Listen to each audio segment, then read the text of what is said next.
Good evening and welcome to Newsnight. Tonight, Finance Minister finally presents first quarter of 2025 budget after weeks of delay, which led to a government shutdown at the start of the new year. More from Parliament. On a day non-MPs were cleared from the chamber for MPs to consider emolument for Article 71 office holders. Also tonight, heartbreak for hundreds of traders at Kantamanto as they count their losses running into millions of Ghana cedis after a new fire swept through their shops, leaving them in shock and disbelief. Inside Misika 600 million, 40 million, 30 million. Nina me yesem kofa. Then me share ade no se na ekon me di agora mewu. Millions of cedis have been destroyed. So we are pleading. Also ahead, CTAG declares strike starting today over government's failure to implement arbitral awards, College of Education's academic calendar to be significantly impacted. So long as government decides not to pay attention to our issue, then of course the strike will last for that long. Right. Maybe unless Jesus Christ comes in to intervene. We have more as Conference of Heads of Assisted Secondary Schools also warn it cannot guarantee students will be provided food when school reopens tomorrow due to the huge debts government owes them. But in an instance where schools are unable to feed their students or to buy materials and other things to run the school, if in the event that is unable to happen, there's nothing, I don't think anybody can blame us for that. And in business, Bank of Ghana Governor Dr. Ernest Addison justifies banking sector cleanup, insisting it has made commercial banks strong to withstand shocks. Stay tuned for details of these and more stories. My name is Kenneth Jesse. Also later in the bulletin, we'll tell you how to relive the 90s magic as the Joy FM's 90s Jam is set to take you back to the golden era of music and memories. Details as some of my colleagues have been sharing their favorite music and what schooling was like during that era. Let's now settle for the details as Finance Minister Dr. Mohamed Amin Adam has finally laid before Parliament the budget for the first quarter of 2025 after weeks of delay. The mini-budget was stuck in the middle of a disagreement between the NDC and MPP in Parliament over some outstanding government business, notably some request for tax waivers, where government is requesting 68.1 billion cedis to keep the government running until the incoming John Mahama government presents its substantive budget for 2025.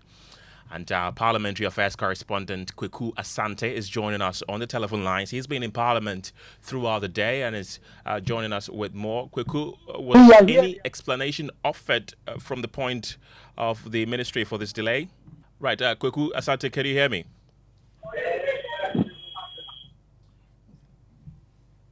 Right, we're trying to connect with our Parliamentary Affairs correspondent, Kweku Asante, who is in Parliament right now to speak to us and give us more details about what that presentation of the mini-budget means for government going into the first quarter of the year.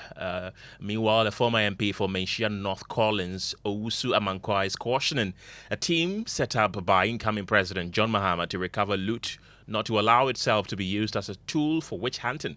The former MP, who is leading a group called Committee for Public Accountability, signaled out Raymond Acha for targeting the CEO of McDan Group, Daniel Macaulay. Collins Owusu Amankwa says he and other Ghanaians will resist any attempt to frustrate indigenous Ghanaian businesses. We therefore would like to caution Mr. Raymond Acha and his characters to act professionally without any form of biases while serving on the ORA team. Using ORA team to settle personal scores against Mr. Daniel Macaulay and other business magnates would be fiercely resisted by the leadership of CPA. The leadership of CPA is closely monitoring events and stand ready to defend and protect the interests of Ghanaian citizens, especially the business community, through the avenues including legal actions. The state has the responsibility to support and protect the business community to thrive for the collective benefits of society. Well, Collins Owusu Amankwa has also been berating the Ghana Airports Company Limited over its recent dispute with McDan Aviation. Amount due to be paid is a little over $600,000. So where from the $3 million they claim? You see, why do we feel discomfort and discontent to see our fellow Ghanaian business flourishing?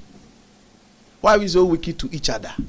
Why do we always want to undermine the very people that we're supposed to support as people? What kind of people are we? What kind of people are we? Because of this, then you shut down the only private terminal, which complements the main terminal. And now we have an all-important event like swearing in of the president-elect. And I'm sure they know. Ghana Airport Company knows that foreign dignitaries are coming. And most of them will come with private jets. Where are they going to park? Where are they going to land? Why are we doing this to ourselves? Let's head back to Parliament now, where the Finance Minister, Dr. Mohamed Amin Adam, has finally laid before the House the budget for the first quarter of 2025 after weeks of delay. Now, the mini-budget was stuck in the middle of a disagreement between the MPP and NDC in Parliament over some outstanding government business, notably some request for tax waivers. Government is requesting 68.1 billion cedis to keep the government running until the incoming John Mahama government present its substantive budget for 2025. Let's get interactive and speak to our Parliamentary Affairs correspondent, Kweku Asante, who is joining us live from the House of Legislature. Now, Kweku, was any explanation offered from the point of the ministry for this delay? Well, Ken, none at all so far. The minister himself appeared in the House today. Previously, during the sittings before the Christmas and New Year break, he did not show up at all. But today he was there when the item was called. He rose up, he rose to his seat, and then bowed for that paper to be laid. It wasn't presented like normal budgets are done with reading and all that. It was just presented, and same was referred to the Budget Committee as well as the Finance Committee.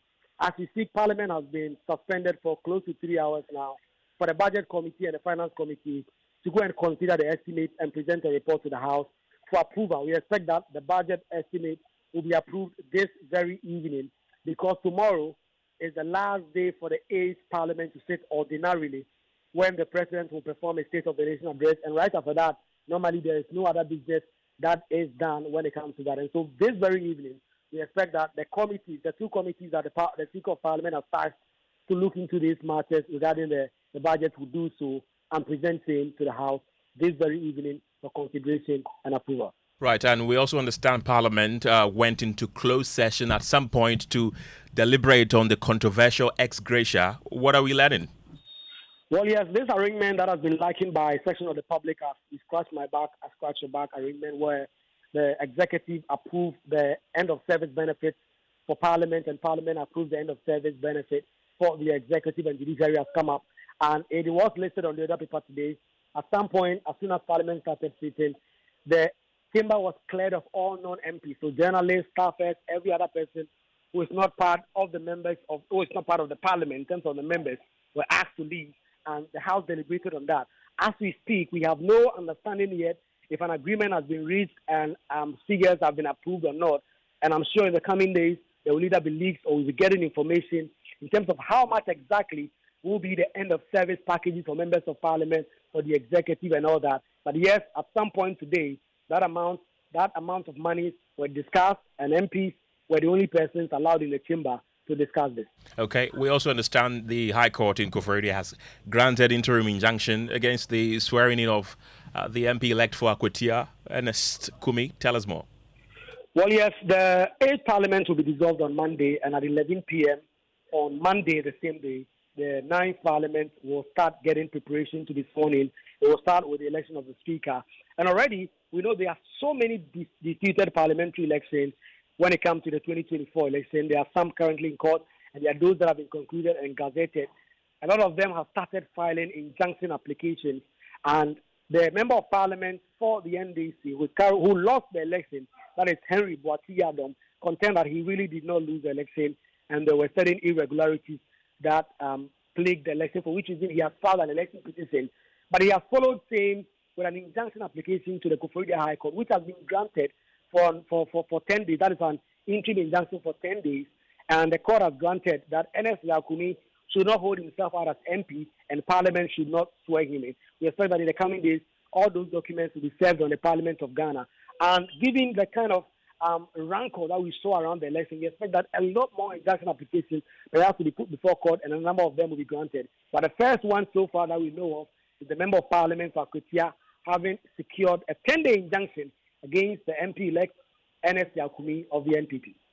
Akweku Asante is our resident correspondent in Parliament. Thank you very much.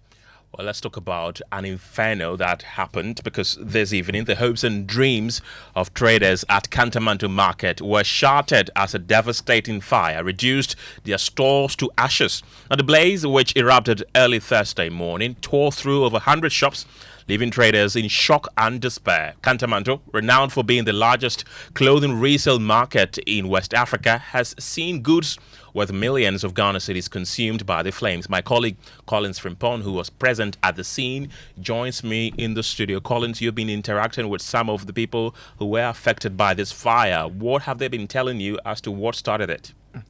So, according to them, they believe that some people may be behind the situation, and also some also think that it is due to some of the fire cylinders that they have been using in the market. But others, or the Ghana Fire Service, also have been doing their investigations, and this is what DO1 Alex Kenati told us. So for the what caused the fire, we are still investigating. When during investigations are done during firefighting, so as we fight fires, we investigate, and so people are pointing to arson. We don't want to rule out arson. It could be a cause. It could be something else. Other information we are gathering is that after the market women or the market folks have closed, the people here resort to turning this place into a bar and brothel. So wherever there's bar and brothel, people smoke, and when people smoke, they indiscriminately dispose of these bats, and these bats can fall on anything. So yes, it could be arson, it could be electrical fault, it could again be indiscriminate disposal of these cigarette bats, as you know, even negligence, and the fact that people resort to cooking in the markets is a very worrying situation, because as we were fighting a fire, the explosions kept going off, due to the gas cylinders people had stored inside their stores and shops. Right, that is the fire service there. We'll hear from them again. But Collins, let's talk about the people who have been affected, most of them with their properties worth thousands of Ghana cedis destroyed. What have they been telling you? Over hundreds of shops have been destroyed currently at Kantamanto market, and largely that place is known for resale of clothing. Many of them have been telling Joy News that they've lost huge amount of money apart from the products that they have there, and therefore they appeal to government for support. Kasa na misu because me ya mikitan yere kitan kwala num aha na mididi nti abane sa adwuma be na menkoye menkobokro mi phone so ne mi bibia ase e wo inside mi sika 600 million 40 million 30 million ni nyina me yese me kofa be me hwe ade no se na ekọ no mi di agora mewu asem wo ne. So he says that he has lost over 67,000 Ghana cedis. He attempted to get the money from the shop when he heard that fire, his shop is burning, but he couldn't. So he is pleading with government. What do you? Unfortunately, this is my two shops. But down here, I have another shop too at the down. The fire started at 1 o'clock a.m. Since I came here about 33 or 35 years ago, I have never experienced such thing before. But in my mind, I can see that this place needs to be looked at, especially the government, because our electrical are not good. The way people are just sleeping here without any protection. So I'm pleading on all of people that have their things have been burned. Millions of cedis have been destroyed here. Millions of cedis have been destroyed. So we are pleading for the government, the new elect government that is coming in, to come and assist us Many of them, the ladies and the women, some of them have been collapsed. They have been rushed to hospital. Some of them have been died. Just. Right, and a member of the Public Relations Unit of the National Fire Service, Alex Kinate, has been telling me that the fire was brought under control at 2 p.m. this afternoon. That is more than 12 hours after it started. He says the service is still investigating what started the fire. One thing I gathered when I got there or engaged the people was the fact that in the evenings they turn these marketplaces into into pubs and brothels. So in the evenings after the market women have closed, later in the evenings, some of the guys they turn those places into, and it's not just one pub. It's like it's dotted around, and with these pubs also, people can tend to smoke, and when they smoke, someone might probably not deliberately want to start fire, but in disposing of the butt of the cigarettes, in disposing of the butt of the cigarettes, it can fall on any combustible material and start a fire. Again, there were a lot of gas cookers in the gas cylinders in there, so the gas cylinders could even have been a factor. Again, also indiscriminate burning of refuse. Maybe instead of paying someone to dispose of their refuse, they might decide to burn it, and then it might even spread to somewhere. So the possible causes are a lot. So arson is also a possible cause, but I wouldn't want to base on that alone. It can be one factor, but then again, we are looking at a lot of factors. We marshaled almost all the fire tenders in Accra, with the exception of, I think, Anya and Ajin Kutuku. So even the fire tender from Flagstaff House, the fire tender from Parliament, the fire tender all over was marshaled to the scene, and even to the extent that we had to call on the fire tender from Tema regional headquarters, and the only fire tender at Spintex, all were brought in. It's now time for business, and James Ishen is here with the latest. Hi, Kenneth. Coming up in business this evening, Bank of Ghana Governor Dr. Ernest Addison justifies banking sector cleanup, insisting that's made commercial banks strong to withstand shocks. And the Ghana Insurance Association assures of measures for private businesses to insure their properties, despite setbacks with compulsory fire insurance. The business news on Newsnight is brought to you by MTN Business. Welcome to the new world of business. Kingdom Books and Stationery, your number one stop shop for all your office essentials, Syntex tanks, Pepsodent Herbal and Charcoal. I am James Ishan. Let's settle for the details now.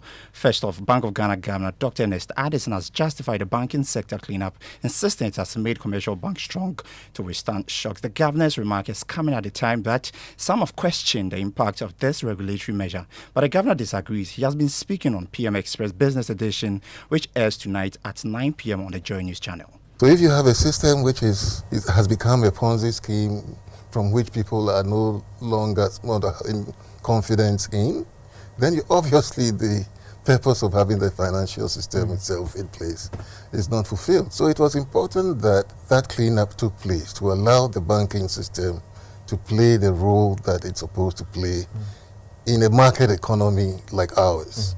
Right. Look, I have this question because some of these institutions that their license withdrawn are still now... Because they were very badly run. These are shareholders who were taking people's money and using it to run their own businesses. That's not banking. You don't do banking by going to take Kofi and Kwesi's money and use those resources to finance your own business. That's what most of them were doing, right? So when I give you a bank license, I'm giving you a license to take people's money. The money is not yours, right? You're taking money from the public. And there are rules associated with that. That we found a situation in which people were taking the money. They were using the money as if it was their private money. Dr. Ernest Addison, as the governor of the Bank of Ghana, now to some other stories, and the Ghana Insurance Association have revealed that they have made provisions for privately owned businesses to insure their properties ahead of any unforeseen circumstances. This comes after fire ravaged second-hand clothing retail market, Kantamanto market, causing huge damage to several shops and properties. Seth Aklasi is the president of the Ghana Insurance Association. What we can alternatively do is that we create a pool, a certain pool from which there is a certain amount that is dedicated as premium, and then a certain amount that will be determined as to whether when there is a disaster like this, then we will definitely get to compensate anyone. But how? How do we fund such a system? Are we going to get government to contribute into that pool? But we are all in this country. We are aware that government, for even their statutory or constitutionally mandated obligations like the District Common Fund, are behind schedule. How are we going to be able to take the fractions and invest them and be able to pay? We are ready to take risks. We take risks and we prepare for them. But something can be done about it. I sure the insurance industry is ready to support people in times of disaster. Seth Aklasi is the president of the Ghana Insurance Association. In a related development, GCB Bank PLC has revealed that it will move to offer insurance to the affected traders. This will, however, affect those that signed up to its value-added package in an insurance product targeted at small and medium-scale customers. Sina Kamagat is the executive head retail banking department at GCB Bank PLC and has been given more details about this initiative.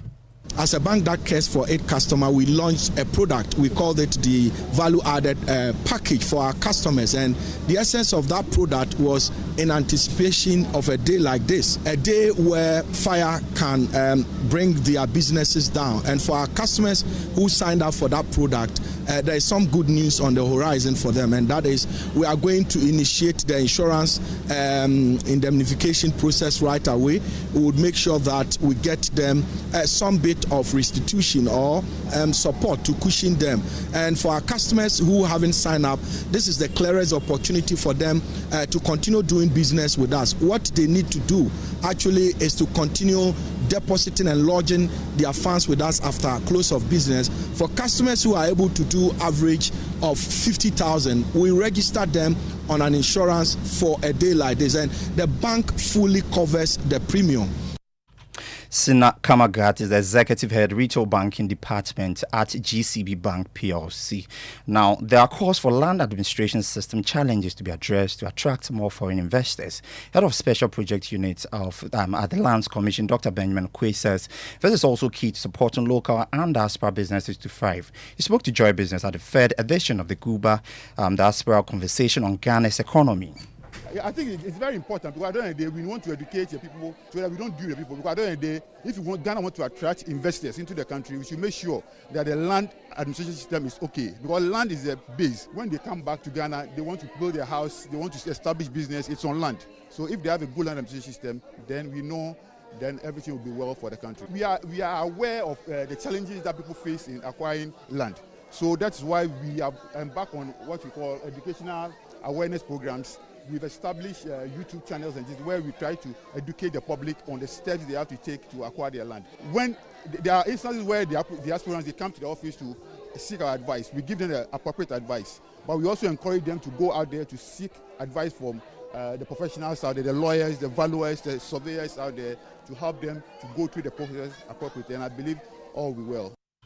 Dr. Benjamin Quay is the head of the special unit at the Lands Commission. That's all for business on Newsnight with me, James Ishemba. Don't forget to catch the full interview with the Governor of the Bank of Ghana on PM Express at exactly 9 p.m. as George Weafe engages him on regulatory issues and other matters. Over to you, Kenneth. Thank you very much, James. Let's talk education now, because the colleges of education across the country could face another disruption to the academic calendar if government fails to take a drastic action to resolve concerns of CTAG by the 13th of January, as CTAG has declared strike starting today. Now, CTAG is accusing government of failing to implement staff migration and pay compensation for all year-round work as directed by the National Labour Commission Arbitral Award.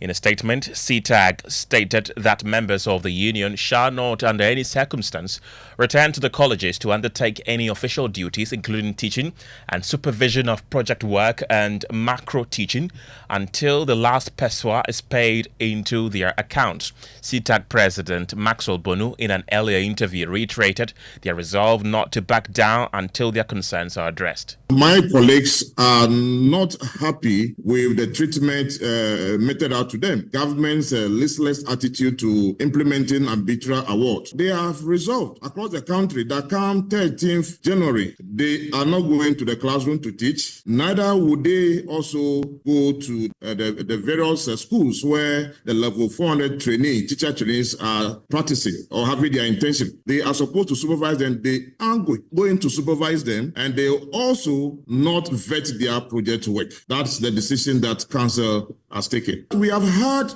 over 42 different meetings and still counting. When you go, it has been one promise after another promise, one promise after another promise. And I think we had enough of the promises and enough of the meetings that we have attended. So long as government decides not to pay attention to our issue, then of course the strike will last for that long. Right. Maybe unless Jesus Christ comes in to intervene. Away from that, the Conference of Heads of Assisted Secondary Schools, CHAS, says it cannot guarantee that senior high school students will be provided food by the various schools if the Ghana Education Service goes ahead with the reopening of schools tomorrow. Now, this comes after CHAS appealed to GES to reconsider the reopening of high schools, citing unresolved financial issues, including government's non-payment of perishable foods provided for the students last year. Now, National Secretary of CHAS, Primus Barrow, says there will be no food for the students when they return to school tomorrow. Well, if Ghana Education Service is saying that school is going to reopen, we've never had any argument about who has the power to reopen schools. Our stance is that if schools are going to be reopened tomorrow, and as of today, schools have not been given money and food, we still have the view that the students can come. We are not going to lock any dormitory or prevent any student from coming. But in an instance where schools are unable to feed their students or to buy materials and other things to run the school, if in the event that it's unable to happen, there's nothing, I don't think anybody can blame us for that. So they have the money. Yes, if they say schools are open, we don't have any problem. We don't have any qualms with that. We've never argued with them on that. But our stance, the issues that we have raised per our letter are still valid and are still in force. And when was the last time you heard from government concerning these issues? I cannot remember as far as this is. Because remember that before this particular letter that we issued on the 31st, we had issued 3 previous letters. The most immediate one before this last one was on the 20th of December. We have another one that was issued around September, 18th November, and an earlier one was issued on the 12th of August. Well, meanwhile, educationist Kofi Asare has called for a consensus to be reached between the interested parties so the students do not bear the brunt of not being fed while in school. He suggests they do. I think that the GES, I think that the Ministry of Education will have to speak to them.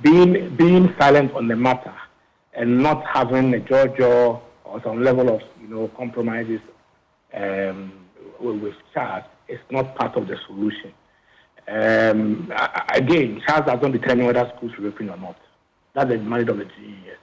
But the reality is that if some schools do not have resources to take care of the food stuff that the schools are supposed to buy, and then it means that sending students there obviously might be a counterproductive activity. For me, on the issue of the debt, that is why I believe that conversations can be had for us to have a relaxed, something more relaxed, so that we know how much government can pay in the medium term or in the long term. But in terms of the submission by CHAS that some schools do not have money or food in terms of consumables, I think that that discussion between CHAS and the Ministry of Education must happen so that such schools can be identified, and then the necessary consumables required funds can be sent to CHAS immediately, so that we don't have a situation where parents send their awards to school tomorrow and then they are back. Also, Deputy Ranking Member on Parliament's Education Committee, Dr. Clement Park, says CHAS has not officially brought the matter to the attention of the committee. He, however, expressed concern of the dire consequences ahead. As a committee, we have not received an official communication or complaint from CHAS with regards to this very worrisome development. Albeit we are all aware of what is going on, we have seen letters written by Charles to the ministry advising that the GES and the ministry should consider postponing the scheduled reopening of our secondary schools slated for tomorrow. And to hear from you suggesting that the Ghana Education Service has indicated that the reopening is going to go ahead as planned, which obviously is at variance to what Charles has advised, should give us reason to worry. So what we can do is to monitor and see what is going to happen, but safe to put on record that the situation, as we are all witnessing, as it's unfolding, goes to the fundamental issue of the outgoing Akufo-Addo-Bawumia-led NPP government's inability to meet its obligations. Well, away from education, family gatherings are not a common sight in Kumasi, but the Love FM Family Party in the Park changed that narrative for the new year 2025. The city's largest outdoor event uniquely provided a platform for thousands of families to come together, creating a rare opportunity for communal joy and bonding in Kumasi. Clinton Yabua has more in this report. The beautiful atmosphere, coupled with finely trimmed grasses and trees at the Ratri Park, was enough motivation for families to come together to eat, drink and chat heartily. The children were perhaps the most excited as they participated in dancing competitions, face painting, bouncy castles, electric trains, swimming, among other activities. The old folks were attracted to live band performances for their listening pleasure and relation. Is Love FM's way of bringing families together. Looking at the ending of the year, looking at the election year, like a whole lot of things going up and down, academics, graduating for KNUST. It's a good time to bond with the family. Looking at entering the new year, the first day of the new year, it's a good time to bond with the family. If you go to the playground, you have so much that you can do there. You have fancy castle, you have the slide. I've done all them. Like, I'm even tired, but I still want to go home. I don't think there've been years I've missed this program. I've been here every single day that they do this program, and I really enjoy it. We are the president also. It's a school visit and grab it. In an unexpected twist, the Ghana Police Service joined the festivities, adding to the excitement while still in uniform, enhancing the festive atmosphere. That out. We want the children to be part of policing in Ghana. That is why when you see us here this morning, it was based upon the instruction of the Inspector General of Police that we should also add this side attraction so that the kids who will be here will also see the police as friendly. The 2025 edition saw overwhelming numbers. Host of Ofie Kwanzo on Insura FM, Kingsley Odamia Mwako, who hosted the adult corner of the event, says the upward numbers are a confirmation of maximum satisfaction. My name is Clinton Yabua, reporting for Joy News.